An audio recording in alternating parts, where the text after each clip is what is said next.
back to my channel, perkenalkan nama aku Sheila Antoinette. Karena banyak banget dari kalian yang nge-tag aku, pengen aku jelasin tentang film Megan is Missing. Kenapa sih film ini lagi viral banget? Yang banyak banget yang bilang kalau kalian jangan pernah nonton film ini gitu. Katanya kalian bisa merasakan keresahan dalam diri kalian. Nah makanya hari ini aku pengen bahas tuntas banget sama kalian semua mengenai film berjudul Megan is Missing ini. Jadi sebenarnya film dari Megan is Missing ini udah rilis tahun 2011, jadi udah rada lama banget ya. Tapi tuh viralnya akhir-akhir ini, lebih tepatnya tuh 15 November 2020. Nah kenapa sih tiba-tiba tuh bisa viral? Karena diawali banyak banget orang-orang di TikTok, terutama di Amerika Serikat, yang bilang kalau misalkan mereka itu setelah nonton Megan is Missing ini, mereka benar-benar merasa resah. Mungkin mereka biasa nonton film thriller, tapi berbeda thriller kali ini. Jadi kalau kalian ingat dulu aku pernah bahas film Anthem, nah itu tuh mirip banget sama film Megan is Missing ini. Jadi kayak orang-orang merasakan rasa-rasa nggak enak seolah-olah film ini terkutuk. Nah karena viral banget di TikTok pada tanggal 15 November 2020 oleh banyak orang di Amerika Serikat, terutama para TikTokers ya, bagi kalian yang punya TikTok. Nah itu juga terdengar nih sama rakyat-rakyat Indonesia yang mulai merasa iya ya, film ini jangan-jangan film yang nyata. Jadi tuh mereka tuh berpikir kalau misalkan film ini diambil tuh kelihatannya tuh kayak footage gitu. Jadi kayak dari video-video yang ada terus disatu-satuin. Jadi lebih kayak fan footage gitu. Nah ini tuh lebih kalau misalkan kalian familiar dengan Paranormal Activity, seperti itu tuh filmnya. Jadi kayak footage digabungin jadi kompilasi. Nah mereka makanya merasa kalau misalkan film ini tuh film nyata, footage digabungin jadi sebuah film. Dan banyak banget yang bilang kalau misalkan kalian jangan nonton film ini kalau kalian gak siap. Terutama di filmnya juga bilang kalian jangan nonton film ini kalau misalkan kalian merasa resah. Apalagi kalau misalkan kalian tuh sendiri, kalian harus ditemenin teman-teman kalian supaya kalian tuh nontonnya mungkin akan lebih nyaman gitu. Tapi kita tahu sendiri kan, gak usah orang Indonesia lah, manusia itu semakin dilarang semakin dihajar sama mereka. Semakin dilarang, semakin mereka pingin penasaran gitu. Ada apa sih dengan film ini? Sama-sama aku juga. Aku semakin orang bilang, kenapa sih film itu semakin aku tonton gitu. Tapi sih overall itu juga bisa jadi teknik marketing seperti yang ada di film Anthem ini. Tapi sebelum kita masuk ke dalam konspirasinya lebih lanjut, aku mau kasih tahu kalian tentang background dari film ini. Nah bagi yang mau nonton, aku akan sedikit kasih jalan ceritanya tapi nggak mau terlalu spoiler. Jadi film ini sebenarnya itu menceritakan tentang beberapa hari menjelang hilangnya seorang remaja berumur 14 tahun bernama Megan Stewart. Dimana latar belakang dari Megan Stewart itu nggak terlalu baik, kayak keluarganya kurang harmonis, terus juga dia memiliki trauma seksual. Jadi lebih kayak anak-anak, ibarat anak-anak broken home gitu. Tapi beruntungnya di dalam kehidupan dia yang agak-agak suram gitu ya, dia tuh punya temen yang bernama Amy. Nah Amy tuh seperti kayak remaja normal pada umumnya juga, dan dia adalah sahabat dari Megan. Dia juga berumur 14 tahun. Tetapi keduanya tuh memiliki sifat yang berbeda banget. Kalau misalkan kalian tahu dari latar belakangnya, si Megan itu lebih kayak free, lebih liar gitu kan. Sampai suatu saat Megan itu ngajakin Amy ke sebuah pesta remaja yang nakal gitu. Tapi tuh Amy tuh mulai kayak ya udah ikut-ikut aja, tapi mulai lama-lama tuh tidak menyukai karena diri Amy dan Megan itu sebenarnya kayak dua pribadi yang berbeda. Dan akhirnya Amy sama Megan tuh sempat bertengkar hebat, kayak perseteruan. Aku tuh nggak suka di sini. Kalau misalkan Megan mungkin enggak, aku sukanya kayak gini. Tapi dia dua sahabat, kalau misalkan dua sahabat ini terlalu sifatnya jomplang banget, pasti ntar akan ada miss-nya. Nah tapi kejadian mulai tambah aneh. Sehabis mereka bertengkar, Megan itu hilang. Tapi sebelumnya Megan itu memang punya temen ngobrol nih. Sebelum dia bertengkar sama Amy, dia tuh ketemu kayak sama cowok yang dia ketemu di online gitu. Jadi itu dia memang sering kayak video call, teleponan sama temen online-nya bernama Josh. Party's on this weekend. You come by the crib around midnight, she'll be off the hook. Cool. Can I bring Aaron? Nope, no dudes. Dan pada suatu saat si teman online dari Megan ini bilang ke Megan, ayo kita ketemuan yuk. Nah si Megan tuh kayak ya udah kita ketemuan, kayaknya bakal seru nih. Nah setelah dia ketemu sama Josh, jadi dia bertengkar nih sama si Amy, terus dia bertemu sama Josh, dan setelah itu dia menghilang. Bahkan di sana pihak kepolisian tuh sulit banget menemukan semua bukti atau petunjuk pasti kecuali sejumlah rekaman CCTV yang membuktikan bahwa memang Megan itu jalannya sama Josh terakhir kali dilihat.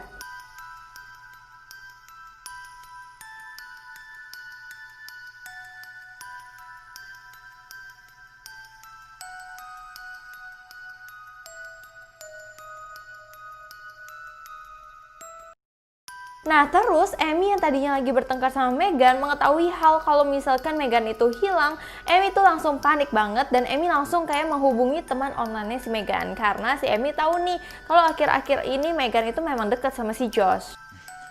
You have one friend who left and didn't tell you where she was going because she didn't want you tagging along. No, that's not true. Tapi semua hasilnya nihil dan akhirnya si Amy itu berusaha untuk melakukan penyidikan sendiri terkait dengan hilangnya temannya itu. Nah tapi ini banyak banget hal-hal yang terjadi sampai akhirnya Amy juga diculik oleh seorang pria dan dimana pria itu adalah Josh. Jadi makanya hati-hati kalian kalau misalkan kencan-kencan online karena banyak banget kejadian serem-serem terkait dengan kencan online kayak gini akhirnya berujung seperti ini. Continue to examine the wooded areas surrounding the two girls' homes for any leads as to their whereabouts. Earlier today, I spoke with Amy's parents. We'd like to thank all the volunteers that have spent so many hours searching for Amy. Dan ceritanya sampai situ, terus akhirnya polisi menemukan sebuah video di mana video itu merekam kejadian-kejadian yang dilakukan oleh Josh kepada dua orang itu, yaitu kepada Amy dan kepada Meghan. Nah, kejadian-kejadian yang terekam di video tersebut itu yang membuat orang tuh nggak nyaman banget sama film ini. Yang merasa film ini adalah film terkutuk, film yang membuat kita resah, film yang bikin kita tuh nggak nyaman banget. Bahkan aku yang suka thriller aja ngelihat itu benar-benar nggak nyaman. Bahkan film ini tuh ditolak ditayangkan di Selandia Baru dan ditolak di beberapa media terutama di Facebook pada saat filmnya dirilis karena film ini benar-benar terlalu serem, terlalu sadis, terlalu vulgar. Dan isi videonya itu benar-benar Amy dan Meghan itu dilakukan penyiksaan sama si Josh.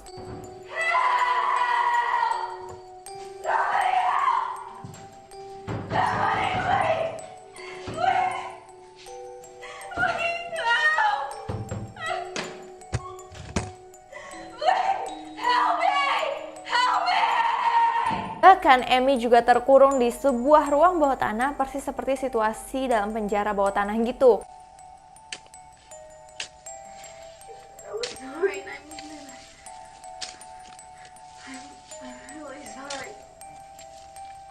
Dan yang paling kejam, penculiknya itu kayak melecehkan Amy, memperkosa Amy, dan bahkan Amy itu dipaksa untuk makan di tempat makan anjing dan dia makannya kayak anjing gitu, bener-bener kayak anjing. Itu kan serem banget kan?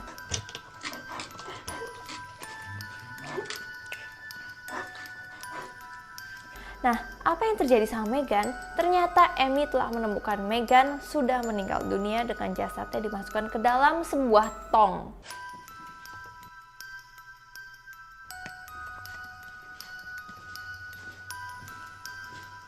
Dan setelah semua penyiksaan Josh ke Amy akhirnya disuruh masuk juga ke dalam sebuah tong yang isinya temannya tuh udah ada dalam situ dalam kondisi yang sudah tidak bernyawa. Dengan diiming-imingkan kalau misalkan dia akan bebas, kalau misalkan dia mau masuk ke situ. Tapi ya kalau misalkan menurut aku itu tuh udah nggak mungkin banget terjadi nggak sih?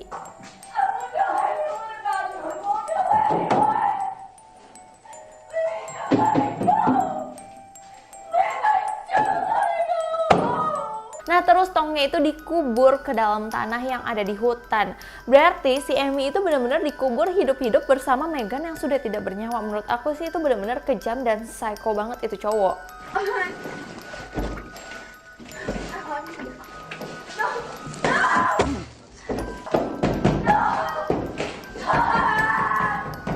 Nah itu tuh yang bikin orang tuh berspekulasi kalau misalkan film ini serem banget, benar-benar meresahkan. Dan bahkan orang-orang merasa, setelah kalian lihat nih film ini, orang-orang merasa kayaknya ini adalah kejadian nyata deh. Kayaknya ini tuh benar-benar bukan film, ini tuh kayak video asli. Karena kelihatannya kalau kalian lihat videonya tuh terlihat video amatir banget. Terus nggak kayak orang-orang lagi acting, benar-benar kayak ditaruhnya asal, pengambilannya juga asal, seolah-olah itu adalah film yang nyata. Jadi sesuatu video-video nyata digabungin menjadi sebuah film. Itu yang buat para warga TikTok itu benar-benar ketakutan dan bahkan membagikan pengalaman mereka setelah nonton film tersebut. Mereka merasa pusing, ada yang merasa mual, ada yang merasa nggak tenang gitu, nggak bisa tidur. Tapi bagi kalian yang mau nonton, aku saranin sih jangan terlalu nonton kalau misalkan kalian tuh nggak terlalu pingin kebayang-bayang gitu ya. Mungkin nggak sampai kenapa-napa, tapi menurut aku agak kebayang-bayang aja. Tapi kalau misalnya mau nonton, udah ada versi fullnya banyak di YouTube dan juga ada di web-web. Dan kalau misalkan kalian bilang kalau misalkan nih film juga pada bilang kok, bahkan filmnya juga bilang kalau misalkan film ini tuh kayak kalian nggak boleh nonton sendiri dan ada peringatan-peringatan lain, menurut aku itu juga adalah teknik marketing dari film tersebut supaya orang tuh makin penasaran dan menonton film itu. Oke, di sini aku juga akan menjelaskan beberapa fakta mengenai film Megan is Missing. Film ini disutradarai oleh Michael Goy. Di sini Michael bilang kalau misalkan memang film Megan is Missing itu diangkat dari kisah nyata. Seperti judulnya, film ini menceritakan tentang beberapa hari menjelang hilangnya seorang remaja bernama Megan Stewart yang terkait dengan penculikan dan pembunuhan.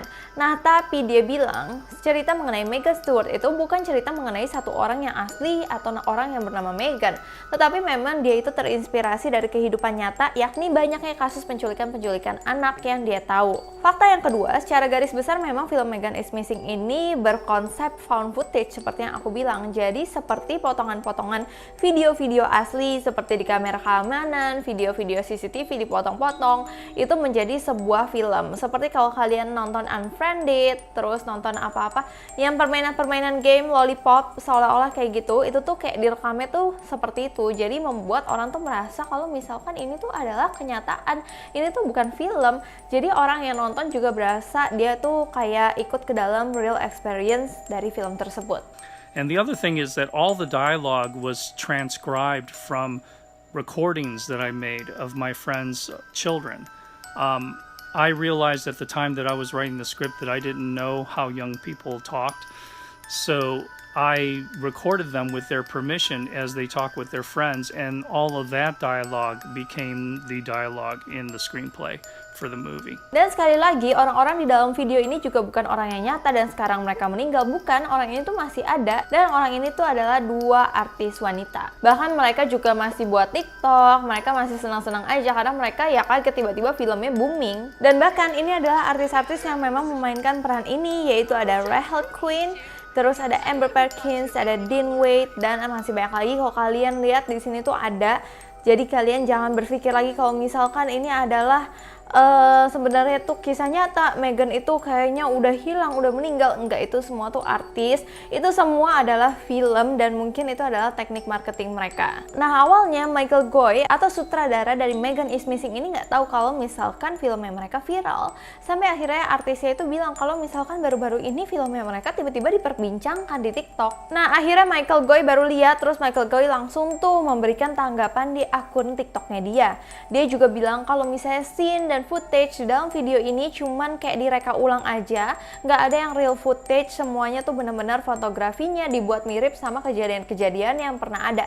Dan kejadiannya itu bukan kejadian spesifik satu kejadian, melainkan kayak semua kejadian dia coba untuk rangkum dan dijadikan sebuah film. First of all, everything in the movie is a recreation.